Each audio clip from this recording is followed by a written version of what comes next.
മന്ത്രി വീണ ജോർജ് പുറത്തു പോകണം എന്ന നിലപാട് പാർട്ടിക്കുള്ളിൽ ശക്തമാവുകയാണ്. മന്ത്രി വീണ ജോർജ് ആരോഗ്യ മേഖലയുടെ ചുമതലയുമായി മുമ്പോട്ട് പോയാൽ സർക്കാരിന്റെ മുഖം നഷ്ടപ്പെടും എന്ന് CPM-ന് തന്നെ ബോധ്യമായിരിക്കുന്നു. വീണയെ മാറ്റി പരീക്ഷിക്കണം എന്ന അഭിപ്രായക്കാരുണ്ട്.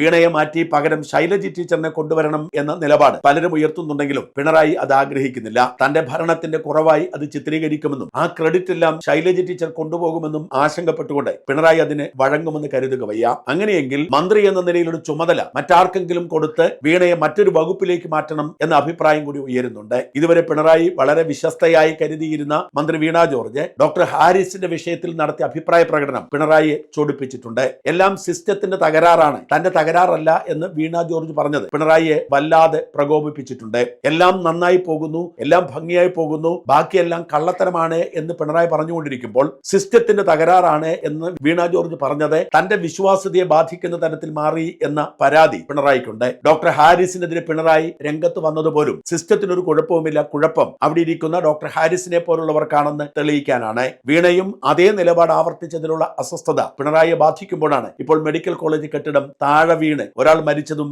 ചിലർക്ക് പരിക്കേറ്റതും. മന്ത്രി വീണ ജോർജിന്റെ കാര്യത്തിൽ എന്താണ് പിണറായിയുടെ മനസ്സിലുള്ളതെന്ന് ആർക്കും നിശ്ചയമില്ല. എന്നാൽ CPM-ന്റെ ഉള്ളിൽ വലിയ പൊട്ടിത്തെറി നടക്കുന്നു. വീണയെ മന്ത്രിസ്ഥാനത്തു നിന്ന് മാറ്റിയാൽ മാത്രമേ ശരിയാവൂ എന്ന് വിശ്വസിക്കുന്നവരുടെ എണ്ണം കൂടുന്നു. അങ്ങനെ ചെയ്താൽ അത് സർക്കാരിന്റെ പരാജയമായി വിലയിരുത്തും എന്ന ആശങ്ക പിണറായിക്കുണ്ട്. അടിമുടി പൊളിച്ചെഴുത്ത് നടത്തേണ്ടി വരും. അതുകൊണ്ട് തന്നെ എങ്ങനെയാണ് പ്രശ്നപരിഹാരം എന്നതിനെ കുറിച്ചുള്ള ആശയക്കുഴപ്പം തുടരുന്നു. എന്തായാലും ഒരു കാര്യം തീർച്ചയാണ്, വീണ ജോർജ് എന്ന് പറയുന്ന മാധ്യമ പ്രവർത്തക 10 കൊല്ലത്തെ MLA സ്ഥാനവും 5 കൊല്ലത്തെ മന്ത്രിസ്ഥാനവും കൊണ്ട് പൊതുപ്രവർത്തനം അവസാനിപ്പിക്കേണ്ടി വരും. വീണയ്ക്ക് പാർട്ടിക്കുള്ളിലും പാർട്ടിക്ക് പുറത്തും പൊതുജനങ്ങൾക്കിടയിലും വലിയ അവമതിപ്പാണ് ഉണ്ടായിരിക്കുന്നത്. ഇങ്ങനെയൊരു ദുരന്ത മന്ത്രി കേരള ചരിത്രത്തിൽ ഇതിനു മുമ്പ് ഉണ്ടായിട്ടില്ല എന്ന് സകലരും ഒരുമിച്ച് പറയുന്നു.